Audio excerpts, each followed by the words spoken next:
Ating pong series is Commitment to the Cause of Christ.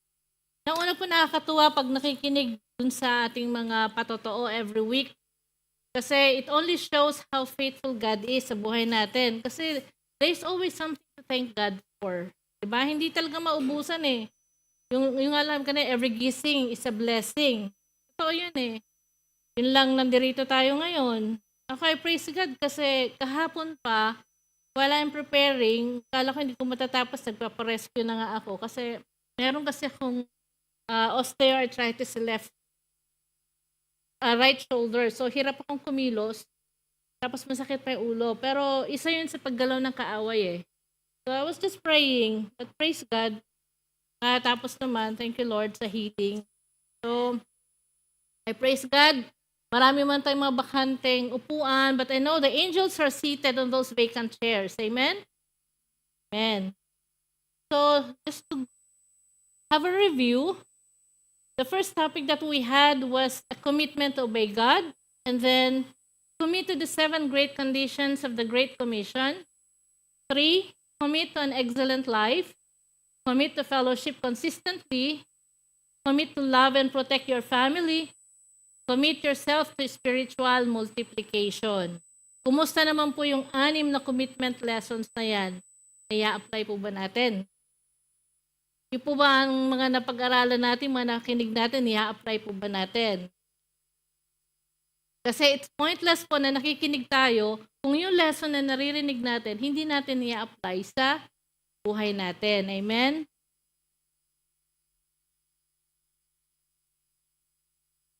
Actually, ang topic natin is about commitment, ano?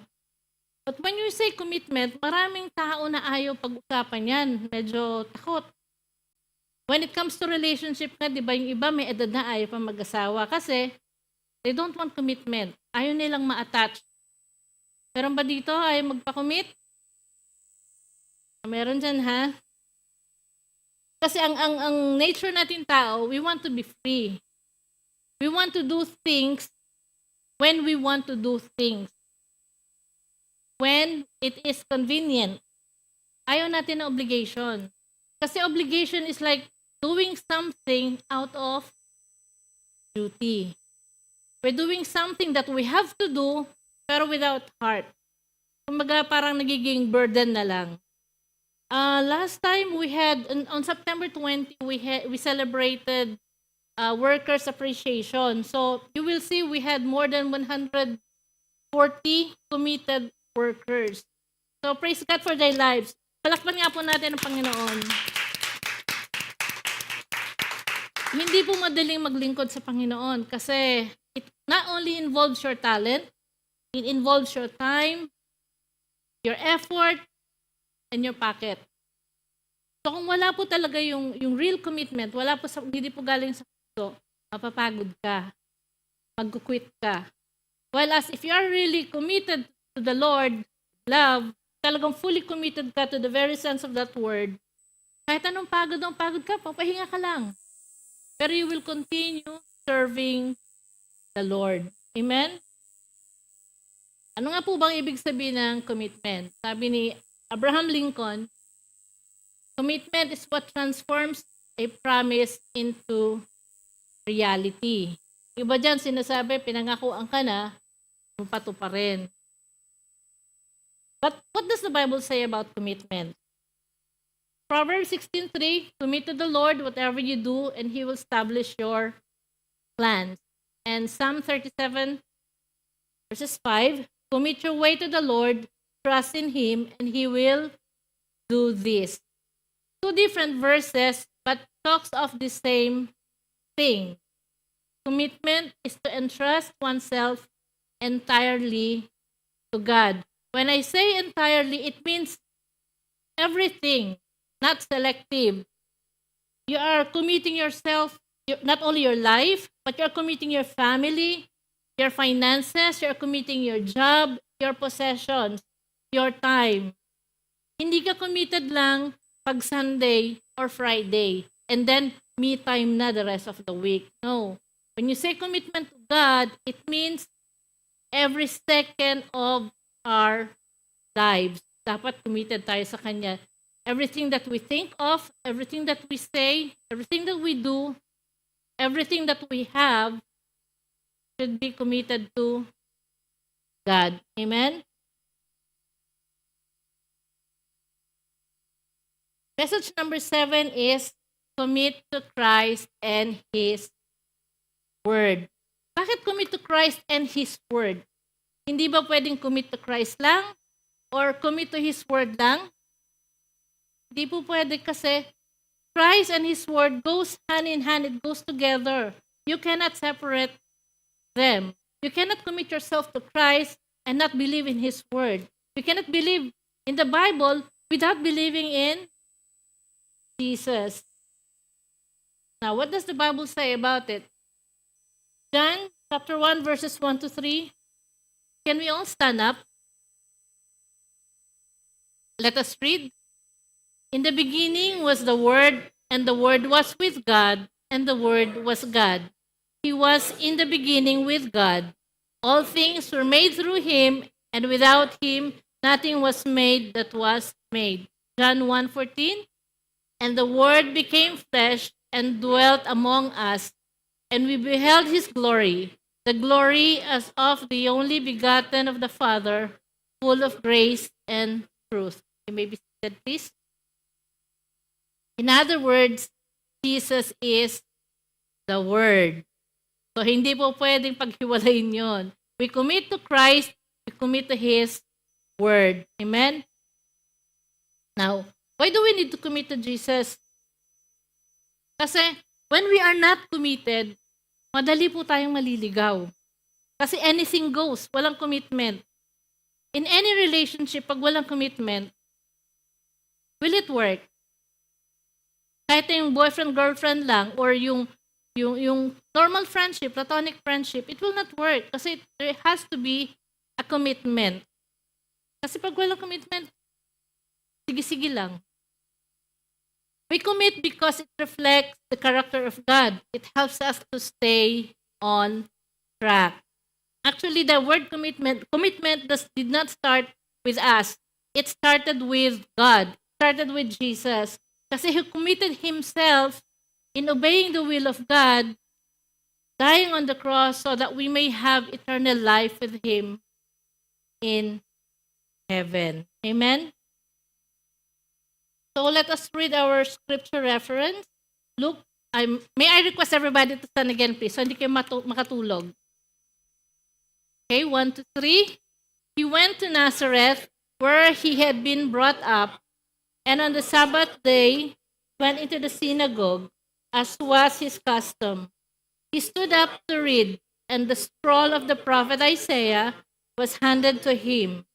Unrolling it, He found the place where it is written, "The Spirit of the Lord is on me, because He has anointed me to proclaim good news to the poor. He has sent me to proclaim freedom for the prisoners and recovery of sight for the blind, to set the oppressed free, to proclaim the year of the Lord's favor." Then He rolled up the scroll, gave it back to the attendant, and sat down. The eyes of everyone in the synagogue were fastened on Him. He began by saying to them, "Today the scripture is fulfilled in your hearing." You may be seated. Thanks to God for reading of His word. Let us pray. Father, we thank You for Your word. Open our spiritual senses, our God, so that we may understand Your message for us tonight. May we not be only hearers, but also doers for the Lord God. We pray for the Holy Spirit's anointing, O God. Not only for Your speaker, O Lord God, but for everyone in this room, so that we may understand completely what You have in store for us tonight, O Lord. Jesus, we entrust to You everything. Give You back all the glory and all the honor. In His name, amen. Just a brief background of the text. Dito po yung Panginoong Jesus, nagsimula na Siya sa Kanyang ministry. And makikita natin sa verse, one of the verses, He claimed that He is the Messiah. His claim that he was the Messiah was rejected by the people. Dito makikita natin, di ba? During his time, Jesus is already rejected. So even up to now, Jesus is still being rejected. Tayo rin nare-reject na rin tayo. Every time we try to invite someone, every time we want to share the word of God, they are rejecting us. Therefore, they are also rejecting Jesus. So, Jesus went back to his hometown, Nazareth. So just to give an idea how far Nazareth is from Jerusalem, according to the map, it's quite far. I've never been to Israel, but I believe, meron na ba dito nakarating sa Israel, maliban kay Minister Meds? I think it's everyone's dream to be able to go there. Bang malakaran mo yung nilakaran ng Panginoong Jesus noon. Although it's a bit difficult at this time, pero I pray that one day, makakarating din tayo doon. Being able to see, kasi di ba when we read the Bible, you try to imagine yung mga kwento, yung mga places pag dinidescribe, parang it amazes us. So pag nakita mo na personally yung lugar, I'm sure mas ma-appreciate natin yung pagbabasa ng Bible, especially the historical side. Amen? So on the Sabbath day, he went to the synagogue as was his custom. Kinagawian niya na po yun. Every week, lagi siyang nandoon sa synagogue. Kumbaga, regular attendee siya. He was faithful on his worship of God and was faithful to the church. The synagogue where Jesus goes when he was still young, it's a small community where everybody knows everyone else. Para pong tayo dito sa GCI, no? We are a small community, so we know almost everybody. Pati yung ating mga family sa Philippines, somehow we have a background. Amen? So, ito pong synagogue na to, they do not have permanent speakers or preachers. Meron tayong mga nakaschedule na dito every week. Every Sunday, every Friday, meron tayong schedule for the whole month. Pero dun sa synagogue na pinupuntahan ng Panginoong Jesus, wala pong regular preacher doon. So what they do, they just invite. So siguro na naririnig na nila, they hear good things about Jesus Christ, so they have invited him to speak. Like, kasi regular na nga siya doon eh. So, the verses that we have read does not only reveal the heart of Jesus' mission, but also the very essence of his relationship with the Word of God. So nung tumayo ang Panginoong Jesus dun sa synagogue of Nazareth, reading the scroll of Prophet Isaiah, he was not merely fulfilling ritualistic duty or routine reading, but he was declaring the beginning of a new era, a new way of understanding and living out God's Word. In this passage, we see Jesus applying the scripture to himself. How did he apply the word to himself? By declaring that he is the Messiah. And as expected, syempre, those who were there listening, they didn't like it. Kasi like I said earlier, it is a small town. So they know Jesus. They know that he is the son of a carpenter. And he is also a carpenter. So how can someone with a humble life be the Messiah? Parang, imagine natin si Icy. Kilala natin simula nung maliit, di ba? Takbo-takbo lang dito. Tapos magpipreach siya dyan, sasabihin niya, he is the Messiah. Eh, syempre yung mga tao doon magtataka. Eh, anak lang to ni Joseph eh. Karpintero lang to. Nagpagawa pa nga ako ng cabinet eh. So, paano magiging siya yung Messiah? Siguro ganun yung thinking nila.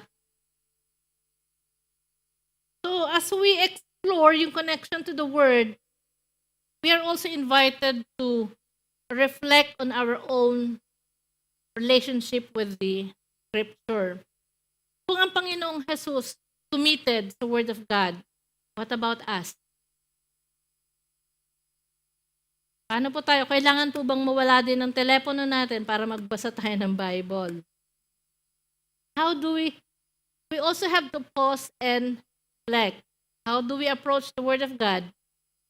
Do we see it as a mere collection of ancient texts, history book, Christian literature, or do we encounter it as the living revelation of God's heart and will for us today as Jesus did?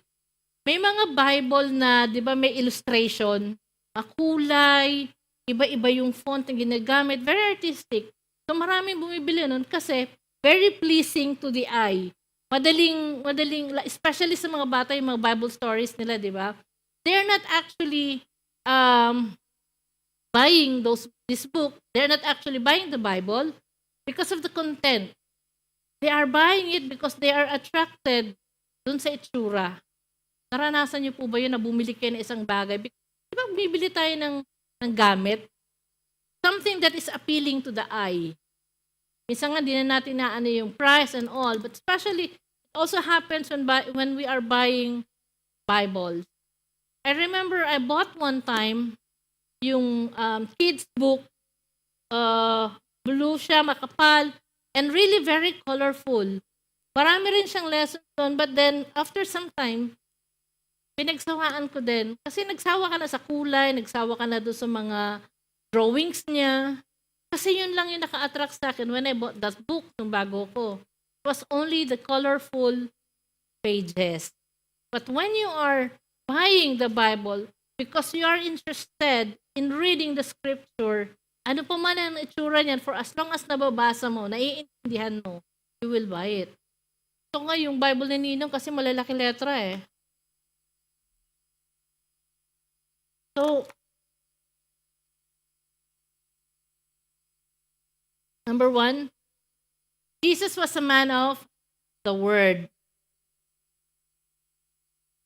Of course, Jesus is not only man of the Word, but he is also a man of prayers and a man of miracles. We know that Jesus have performed or done a lot of miracles. And we are amazed with it, di ba?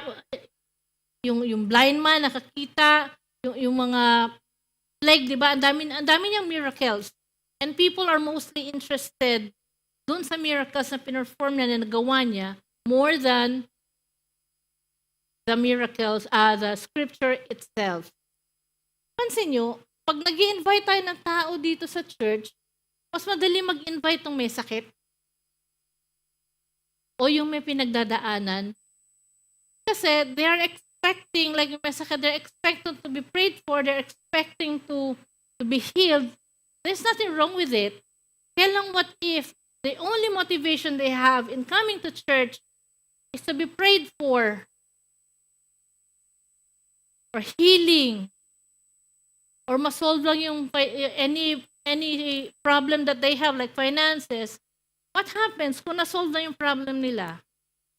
Hindi na babalik. Kasi they got what they wanted. Wrong motivation.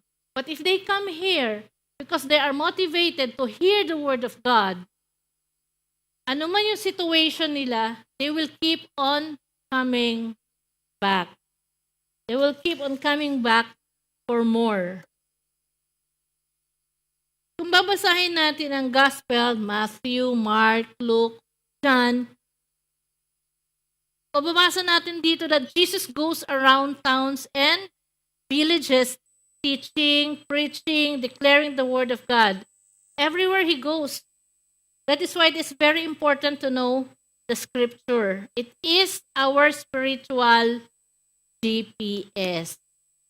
Kung minsan pupunta tayo sa lugar, Google Map, kasi di natin alam pag wala tayong map, naliligaw-ligaw tayo. So ganun din po tayo. When you don't have the spiritual GPS, which is the Word of God, naliligaw-ligaw din po tayo. Yung buhay natin liku-liku din. In Joshua 1:8, the greatest thing about Jesus was not his miracles, but his relationship with the Word of God. Like I said earlier, ang Panginoong Jesus, kapag yung mga tao mas interesado sa miracles that he performed, iniiwan niya, umaalis siya. Kasi his focus is for them to hear the Word of God. Not only the miracles he has performed. Amen? So in Joshua 1:8, the book of the law shall not depart from your mouth, but you shall meditate in it day and night, that you may observe to do according to all that is written in it. I'll give you one example. Pag wala ka kasing, if you are not familiar with the Word of God, what will happen to you? Madali kang masusway, madali kang mabobola, madali kang madideceive. I'll give you the example, no? This is the photo of Pope Francis when he was in Singapore 2 to 3 weeks ago. He had a 12-day tour around Asia. So, can you read the statement there? Nababasa niyo ba?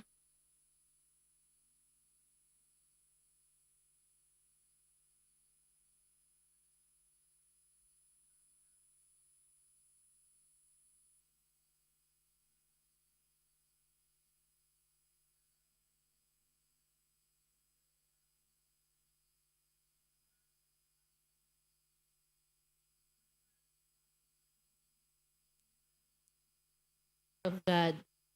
That event was attended by different religions. Ang mga Buddhist, Muslim, Hindu, of course Catholic. So, religions that does not believe in Jesus. Pero anong sabi doon ni Pope Francis? There's only one God and each of us has a language to arrive at God. Some are Sikh, Muslim, Hindu, Christian, and there's also a Buddhist. And there are different paths to God. They are like different languages in order to arrive at God. But God is God for all.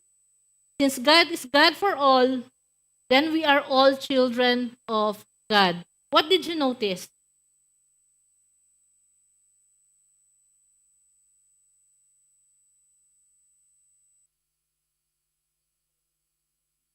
Amen. Let's see what the Bible says. John 14:6, Jesus said to him, I am the way, the truth, and the life. No one comes to the Father except through me. Ano sabi ni Pope?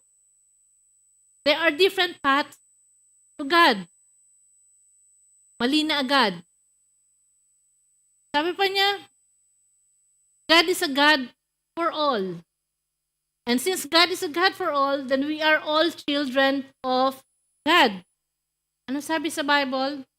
But as many as received Him, to them He gave the right to become children of God, to those who believe in His name. Ang Muslim ba naniniwala kay Jesus? Ang mga Hindu ba naniniwala kay Jesus? Ang mga Buddhist, ang mga Sikh? Then therefore, according to the Word of God, they are not children of God. So if you do not know what the Bible says, paniniwalaan mo yung sinabi ni Pope Francis kasi he is an authority. He is the highest authority. He is the highest officer, the Catholic, Roman Catholic. Paniniwalaan mo yan. Pero syempre, nung nabash na yung sa post yan, marami pa rin siyang followers na nagtanggol sa kanya. Their excuse was, the aim of that statement was to have world peace. Kahit pa may world peace at the end, there is no excuse to twist the word of God. The end does not justify the means. Kahit pa na-achieve mo yung world peace, nagkasundo-sundo lahat ng reliyon, naging isa, you twisted the word of God, which make it wrong. So magiging careful po tayo mga kapatid. Let us read the Bible para hindi tayo nadideceive. Very clear on deception. Unfortunately, maraming deceive dyan, maraming natuwa kasi world peace nga. But they do not know the word of God has been twisted. Amen?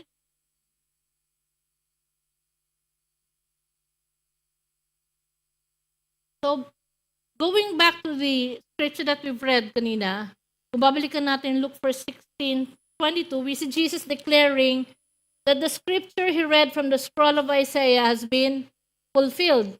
He was proclaimed that he is the anointed Messiah in their midst. So ano yung reaction ng mga nakikinig? Dahil nga sinabi ko, di ba? Yung iba hindi natuwa. Halos hindi natuwa. Kasi paano nga naman magiging Messiah yung isang karpintero? Na nakita nila lumaki, kakilala nila ang family. Biglang magde-declare that he is the Messiah. But Luke 4:22 says, all spoke well of him and were amazed at the gracious words that came from his lips. Isn't this Joseph's son? They asked. Pero ito ba yung pagtatanong nila, isn't this Joseph's son? Hindi pagtatanong ng na-amazed. Ito yung pagtatanong ng may ridicule, ng pangungutya. Gaya ko nga sabi ko di ba anak ni Joseph yan? Anong Messiah yan? Paanong Diyos yan? Parang ganun siguro, parang tayo lang. Nung nakakilala tayo sa Panginoon, nag-share na tayo ng Word of God sa mga close friends natin, sa family natin, di ba I'm sure meron dito nakaranas ng paglibak, pang-iinsulto. Kasi they know us, especially kung nung araw, yung mga time nakilala, ang pagkakakilala nila sa atin ay medyo hindi maganda. But since we know Christ, we are a new creation, amen? Yung nga lang, pag nag-share na tayo sa kanila, ang nakikita nila sa atin is the old us. The old person. Like the old gay. They are not seeing the new gay that has been changed by Jesus. So, ganun din ang Panginoon at the time. So, when we are being rejected, take heart. Huwag po tayong panghinaan. Kasi even Jesus Christ was rejected by His own people. Amen?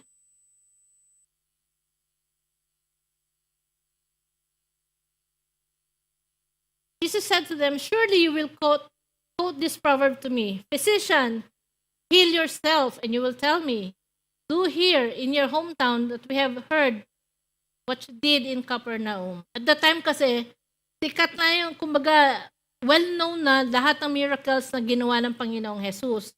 So, the people there asking him about his miracles, like I said kanina, mas interesado sila sa miracles kesa sa Word of God. But Jesus constantly turned the attention of the people away from his miracles to his message. He wanted the people to give attention to his words rather than the miracles. That is his primary focus. I have an office mate. Umaten na siya dito once. Meron siyang problema sa kidney. Yung distant cousin niya was once sick. I forgot about the sickness. Pero gumaling siya. I think she was watching a rally, a prayer rally on TV. Nigerian pastor. So, gumaling. So, nag-message siya dahil tuwan-tuwa siya. Gumaling siya. She messaged that congregation based in Nigeria. So, what the Nigerian congregation did, they flew her over to Nigeria to testify. So, ngayon, nung nalaman niya na yung pinsan niya may sakit sa kidney, she recommended for her to go to Nigeria para may pag-pray siya doon. The only reason that hindi siya natuloy is because the Nigerian congregation was asking 250 KD for her visa. Ang sabi ko sa kanya, kahit nandito ka, Jesus can heal you. It is not the Nigerian pastor who healed you. But unfortunately, marami nangyayaring ganyan. Kung sino yung ginamit ng Panginoon na nagpagaling sa kanila, yun ang nag-glorify. Maraming ganun, unfortunately. Kaya, that is one reason, kaya inilalayo ng Panginoon kasi more focus on the miracles rather than the scripture So, parang tayo nga, sabi ko nga kanina, di ba? Madali mag-invite sa church ng may sakit. Nantay pa magkasakit bago mo na-invite. Pero when they are okay, physically okay, the situation is okay, hirap imbitahin sa church. Amen? I know, kasi ganun din ako Mahirap ako imbitahin sa church, tinataguan ko pa. Bible study is at 7, 5 o'clock, lumalayas kami ni Pastor. So, but praise God, may mga ginamit ng Panginoon na nagtiyaga sa amin. Right now, we are here with GCI families. Glory to God.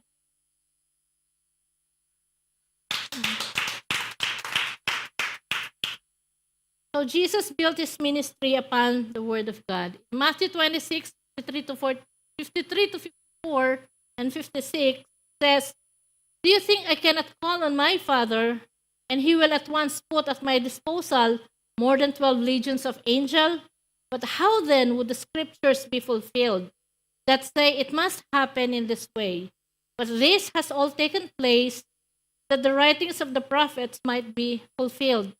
Then all the disciples deserted him and fled. Just to give you a background of this uh, passage, Jesus and his disciples were at Garden of Gethsemane at that time. Katatapos lang ng Last Supper. When the guards have arrested Jesus. So syempre kasama niya ang kanyang disipulo, si Peter had a violent reaction. He was trying to stop the arrest. So ang ginawa niya, I don't know kung ano yung pinaputol niya, tinapyas niya yung isang tenga ng isang guard. So, Jesus rebuked him. That's why he said, "Do you think I cannot call on my Father? He will at once put my disposal more than 12 legions of angels." Pwede naman nga siya magpa-rescue kung gugustuhin niya eh. Sa tao niya lang, sa tantay niya, andyan dyan lahat yan. Pwedeng ma-stop yung arrest. But he has to be arrested because that's what's written. And what's written on the scripture has to be fulfilled. So, nirebuke ng Panginoong Jesus yung violent reaction ni Peter. What does this show us? Ang basihan ng Panginoong Jesus sa lahat ng gagawin niya are all based in the scripture. And He will not allow anybody to stop His mission. For He is on the right track. That's why we should be committed to Christ and His Word, as it will keep us on the right track. Jesus shaped and formed his life according to the scripture. First, he defeated Satan by it in the wilderness. When he was in the wilderness, but I'm sure familiar tayo sa kwento, when Satan was trying to test him, tinutokso siya. But what did God said? Every time, he's always using the scripture. Sabi niya, "Man shall not live on bread alone, but every word that comes from the mouth of God." It is always scripture. Yun yung panlaban niya, hindi kagaya ni Peter, violente. Siya, he's always quoting the word of God. Next is, he healed the sick in fulfillment of it. Kasi nasusulat, he took up our infirmities and bore our diseases. And then he died in obedience to the word, confident that he would be raised from the dead, and after 3 days, he will rose again. So, alam niya na mamamatay siya. But he is confident that after 3 days, he will rise again. Dahil yun ang sinasabi sa scripture. Amen? So, what about us? Is our life shaped by the word of God? Lahat ba ng gagawin natin, lahat ba ng sasabihin natin, nakabase sa scripture? When we pray, do we use the scripture? Kanina nabasa natin yung dalawang verses, di ba? Commit your ways to the Lord. Go back.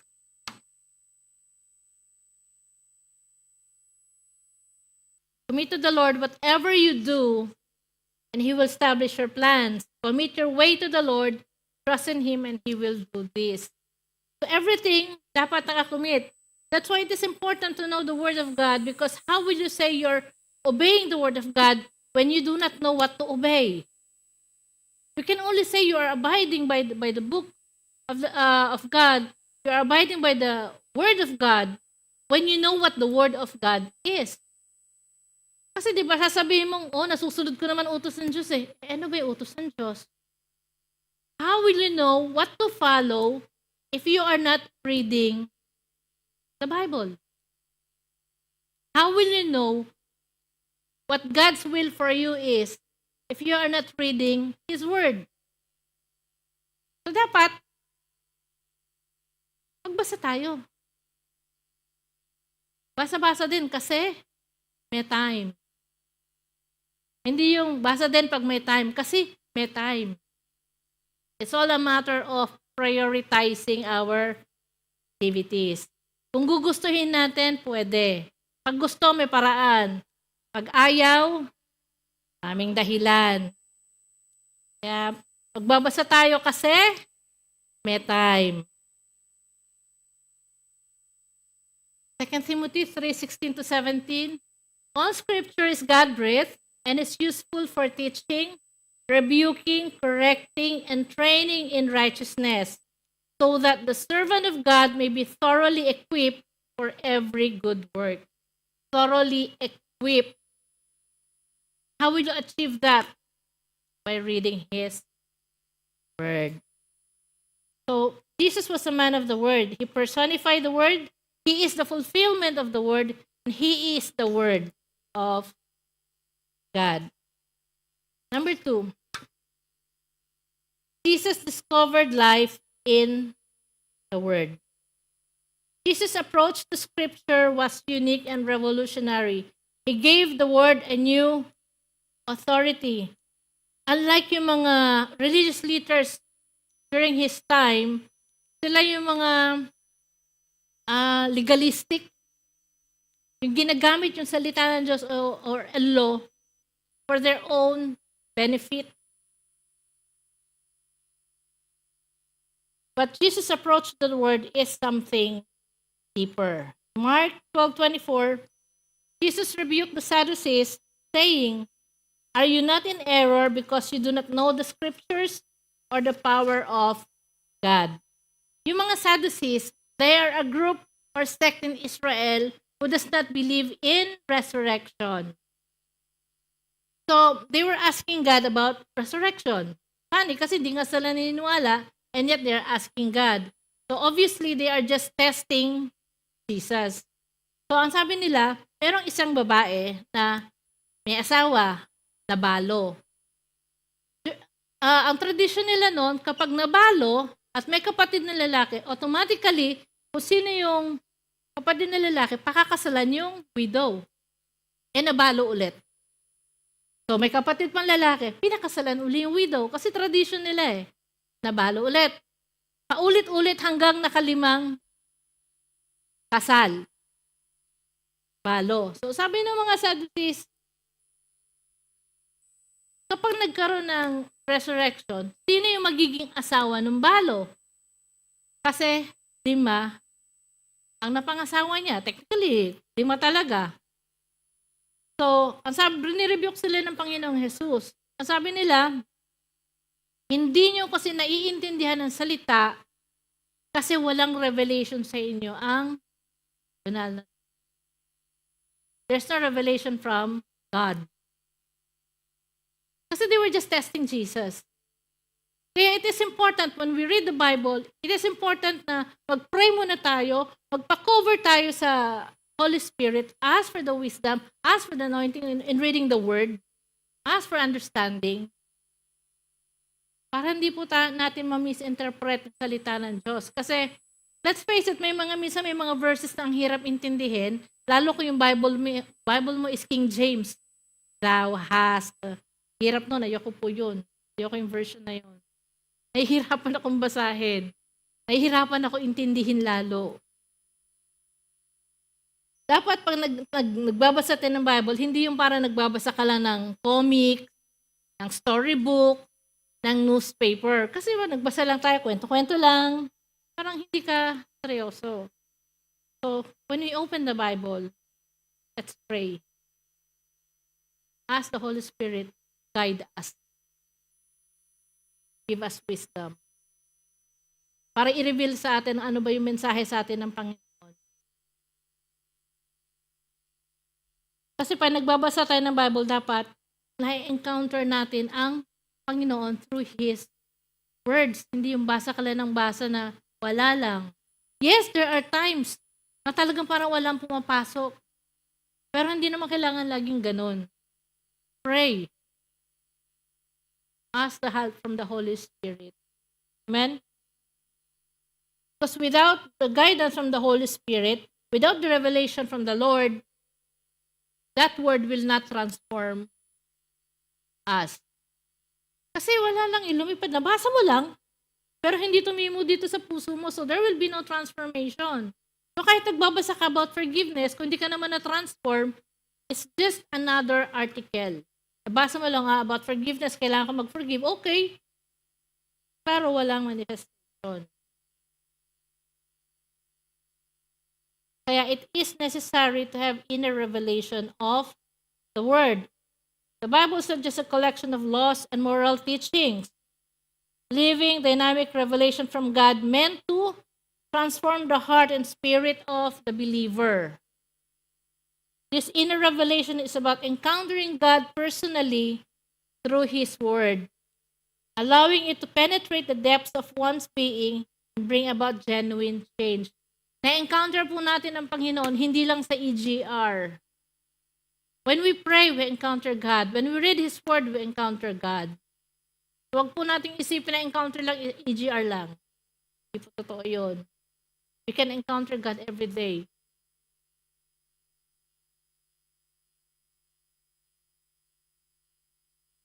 Hebrews 4:12.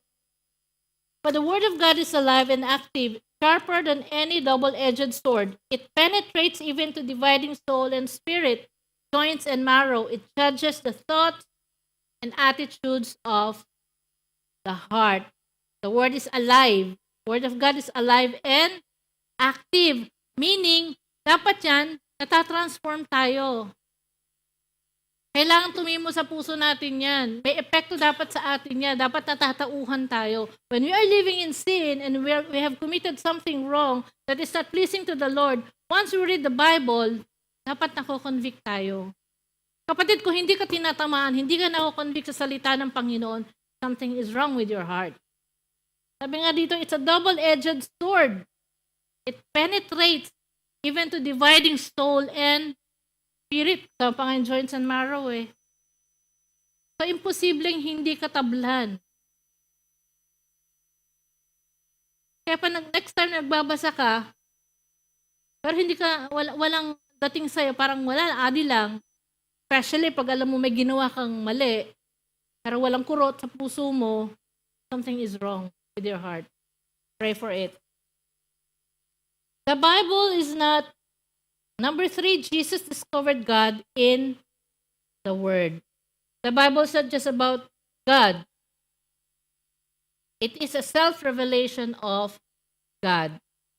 If you want to know a story about God, pag binuklat mo yung Bible, syempre may makikita ka talaga story. The Bible has lots of stories about God. At sabi nga, it's not only a book about God. Hindi naman storybook lang yan. Hindi siya nagtatapos sa pagiging storybook. Na pag nabasa mo na, itatago mo na yung Bible doon na. But it is a self-revelation of God. God is alive in the Scripture, revealing Himself to those who seek Him earnestly. Pag hinanap mo ang Panginoon, when you seek God with all your heart, He will reveal Himself to you. Kaya nga yung Bible lang yung only book in the world na kapag binabasa mo, parang ikaw yung binabasa. Parang ikaw yung ini-scan. Kasi nangungusap sa yung salita niya eh. Nakakaramdam na tayo ng guilt, ng ano. Kasi syempre may mga nagagawa tayo. So pag nababasa natin yung salita ng Panginoon, rumerema sa puso natin yon, natatransform tayo. Nasabi ko sa'yo, parang may scanner eh. So if you earnestly seek God, God will reveal Himself to you. Gusto mo talaga makilala ang Diyos in a biblical way? Open your Bible, papahayag sa'yo ang Panginoon. Amen? 2 Peter 1-3. May God give you more and more grace and peace as you grow in your knowledge of God and Jesus our Lord. By His divine power, God has given us everything we need for living a godly life. We have received all of this by coming to know Him, the one who called us to Himself by means of His marvelous glory, and excellence. Sabi ko nga, napansin ninyo, the more you seek God, the more He reveals Himself. The more you read the Bible, the more you know God intimately. Tahimik ang buhay, payapa. Because God is a God of peace. Kahit may mga problema ka, He will tell you, don't worry. I am in control. I am your refuge. I am your strength. I am a very present help in times of need. Be still. I am your God. So kahit may problema tayo, pag tayo nagbasa ng Biblia, tayo nagbasa ng salita ng Panginoon, mangungusap siya sa'yo, He will comfort you. He will give you peace. In contrast, pag hindi ka naman nagbasa ng Bible, magulo ang buhay mo. Sabi ko nga kanina, pag wala kang GPS at hindi mo alam pupuntahan mo, maliligaw ka. Kasi if you're not reading the Bible, how will God talk? Paano siya magpapahayag sa'yo if you're not seeking Him? The more we seek the Scripture, the more God reveals Himself as the God of peace, the God of grace. Again, basa-basa din kasi may time. 1 Thessalonians 2:13. Therefore, we never stop thanking God that when you receive His message from us, you didn't think of our words as mere human ideas. You accepted what we said as the very word of God, which of course it is. And this word continues to work in you who believes. This means that the Scripture is the word of God. Nagpapahayag sa'yo or revealing Himself to you. Sinasabi niya sa'yo, this is my word. Read it. Listen to it. Pamuhay mo, i-share mo. Kasi the word of God, the good news, kasi di ba pag may good news, ang sarap i-share. And the word of God is good news. So let's share it. Kung tayo nabibless sa salita ng Diyos, gusto rin nating mabless yung mga kakilala natin. Amen? Why will you keep the good news to yourself? Share it. Kung meron dapat i-share yun, yung good news lang. Hindi yung mga chismis. Kung magmamarites tayo, marites natin ang Biblia, ang salita ng Diyos. Pero it's not marites kasi the Word of God, the truth, the living truth. Amen? So ano nga yung salita ng Diyos? Gagawin natin, He reveals Himself. When we seek Him, He reveals Himself to you. So you have to read it, listen to it, meditate on it, live on it, live with it, and share it. Amen? Romans 1:19-20, they know the truth about God because He has made it obvious to them. For ever since the world was created, people have seen the earth and sky. Through everything God made, they can clearly see His invisible qualities, His eternal power and divine nature. So they have no excuse for not knowing God. Yung mga atheists, they have no excuse, they have no reason for not knowing God. They cannot say, wala nag-share sa akin. Social media, Facebook mo nga kahit hindi mo kung ano-ano lumalabas dyan eh. Facebook, Instagram, TikTok, ang dami. So you cannot say that no one has shared God's word to you. Even those living in far-flung areas, yung mga sinasabi natin, hindi pa naabot ng technology. God reveals Himself through His creations. Siyempre, kung may creation, may creator. Amen? So, walang reason. So tayo mga anak ng Diyos, it is our duty, it is our obligation. It is expected of us to share His word. Kasi hanggat hindi nababahagihan lahat, antay-antay pa tayo kay Lord. Do not come yet.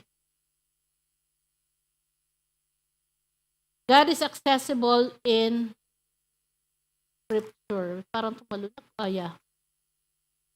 God is accessible in Scripture. Unlike in the Old Testament, napag-aralan natin yung tabernacle. In the Old Testament kasi, di ba, God's presence is not readily accessible.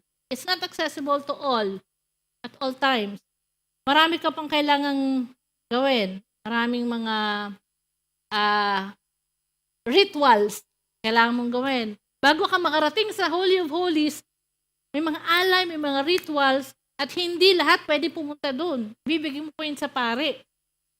May selected people na pwede lang pumunta, makarating doon sa Holy of Holies. Unlike now, we have the Bible, we can talk to God, the Scripture, God's presence is accessible anytime. All we have to do is open the Bible and read. Sino pa po dito walang Bible? At meron na. So, there is no excuse kung bakit hindi kayo makakabasa. Okay? Kung merong walang Bible, meron po tayong mga Bible dito. Because we have to read the Bible. Hindi po yan pang display lang. Hindi po yan pang, narinig ko nga sa preaching ng parang pillow na nasa tabi mo lang. Ganyan po ako noon kasi yung first Bible na na-receive ko was when I was 21. Regalo sa akin ng mga classmates ko nung high school. Naluma na lang at lahat. Nasira na lang. Pero bihira ko nabuksan yun. Praise God. Dahil nakakilala tayo sa Panginoon, nakakabasa-basa na tayo. Kasi, time.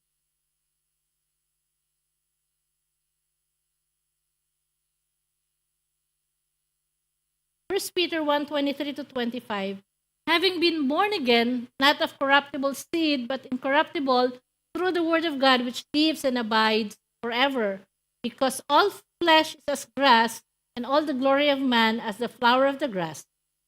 The grass withers, and its flower falls away, but the word of the Lord endures forever. Again, the word of the Lord endures forever. Now, this is the word which by the gospel was preached to you. So, forever po yung salita ng Panginoon. Hindi naluluma. Unlike yung cellphone, after 2 months, may bagong modelo na naman. Yung damit natin, after ilang buwan, may bagong style na naman. But the word of God, lagi yang on time. Lagi yang uso. It endures forever. Number 4, malapit na po tayo. Jesus committed himself to the Word. Jesus' commitment to the Word of God was unwavering, firm, yet it did not come without struggle. Jesus' commitment to the Word of God also faced obstacles. He was firm. Matatag siya, talagang, yung commitment niya talaga namang solid to the mark.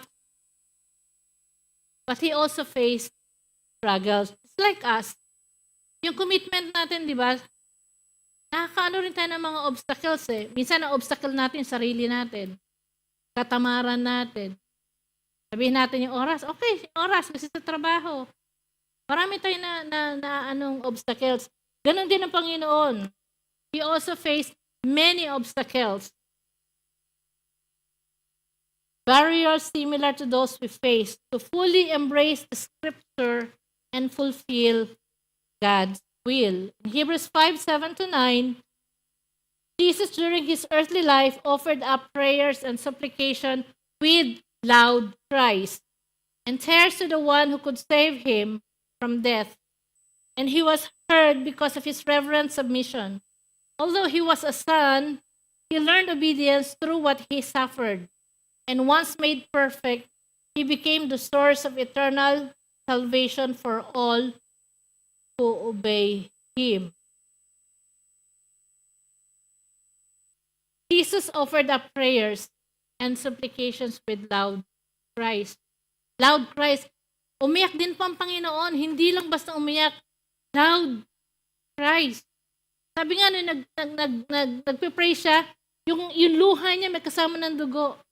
Kasi talaga marubdob yung pananalangin niya eh. Nananalangin siya sama kasi at that time, he was about to face crucifixion. He was about to face yung pain.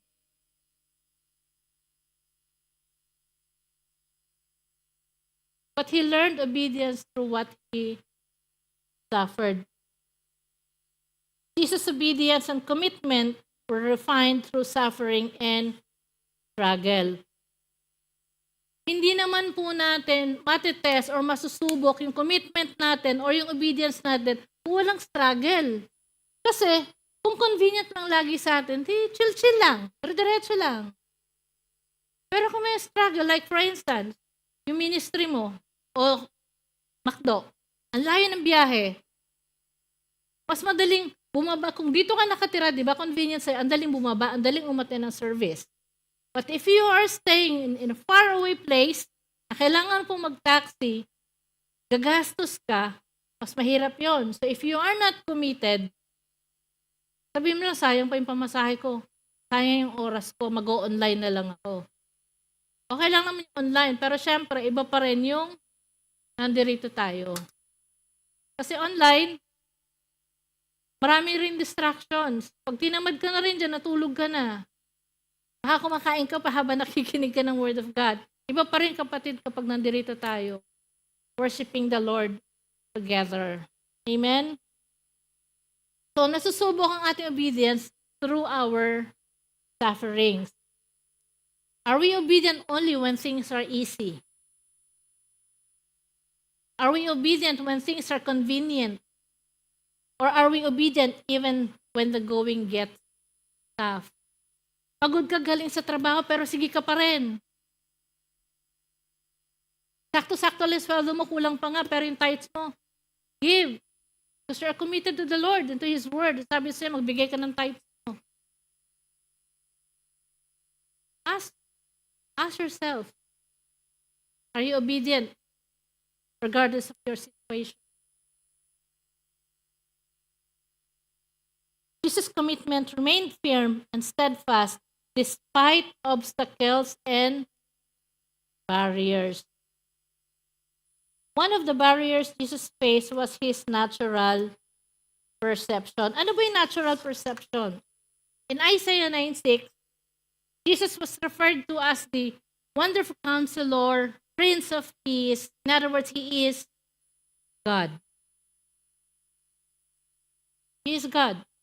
But despite knowing His divine identity, Jesus still had to align His human, kasi while He was here, He was 100% human. Tandaan po natin yun, huwag po natin kakalimutan. He was God, but He was 100% human. He still had to humble Himself to align His human understanding with God's Word. So kahit Diyos siya, nagpaka-humble siya, tumunod siya doon sa will ng the Lord, reverent submission. Kailangan niyang, all-knowing siya, kasi Diyos siya, He is all-knowing, pero isinantabi niya. Kailangan, so nagbabasa pa rin siya ng scriptures just to make sure that he is on the right track. Diba narinig nga natin kanina nung nagpipreach siya sa synagogue? Was reading the scroll. From time to time, binabasa niya. So tayo dapat talagang time to time nagbabasa tayo. Kasi how can we share the Word of God kung hindi natin alam kung ano yung Word of God?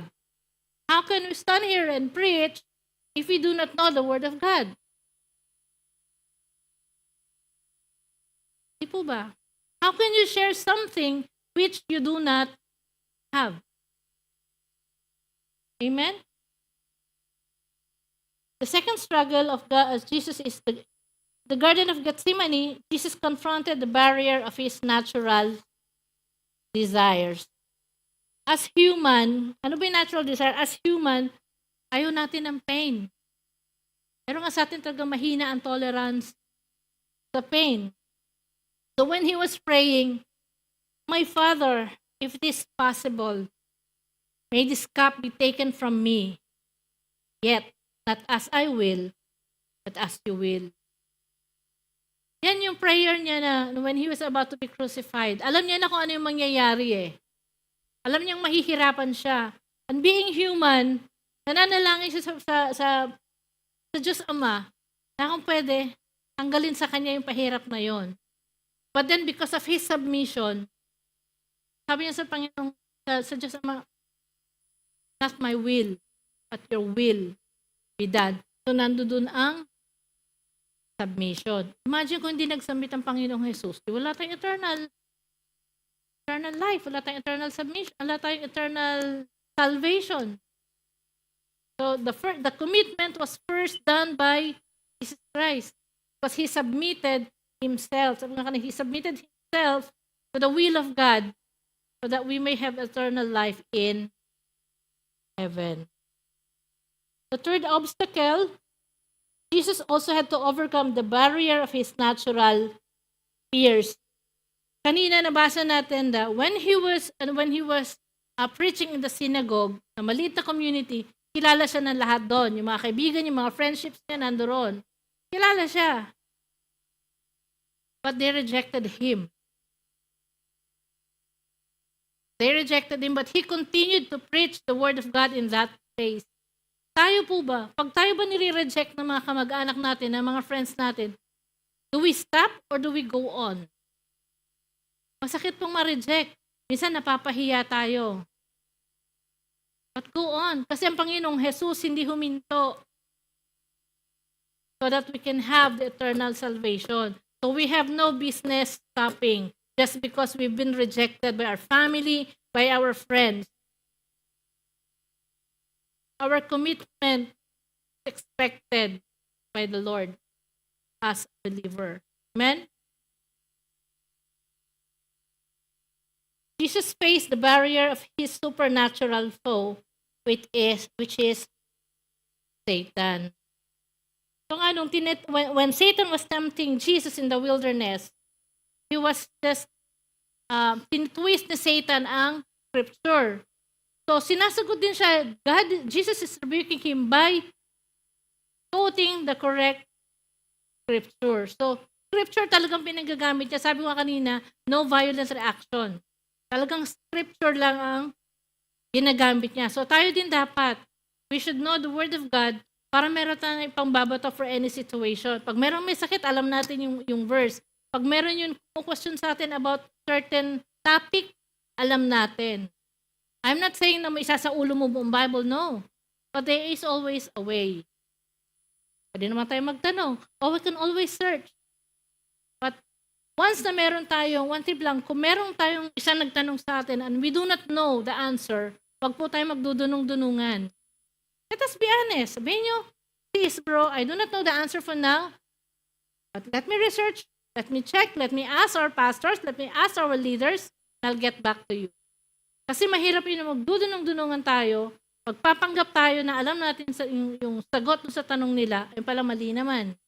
They will know. Kung alam natin, kung sure tayo, kung confident tayo sa sagot natin, they would know. Dahil yung iba dyan, namimiloso po lang. They actually know the answer, but they are asking us to test our knowledge. Amen? In conclusion, may I ask everyone please to read? May I request everyone to please stand up? Okay, let us read. 1, 2, 3. To commit to Christ and His Word means to embrace the Scriptures, the authoritative, life-giving revelation of God. It means seeking an inner revelation of the Word, encountering God personally, and allowing His truth to shape our lives. It means living out the Word in every aspect of our lives, trusting in its promises and standing firm in its truth, even in the face of opposition and suffering. Jesus is our example. Like Him, we must approach the Scriptures with reverence, faith, maybe also, and expectation. And like Jesus, we must allow the Word to penetrate our hearts, transform our minds, and guide our actions. This commitment is not without challenges, because even Jesus faced challenges. Like Him, we too face barriers, our natural perceptions, desires, societal pressures, and spiritual adversaries. Yet, Jesus has shown us that these barriers can be overcome through steadfast faith and obedience to God's Word. Before I close in prayer, may I ask please the worship team to sing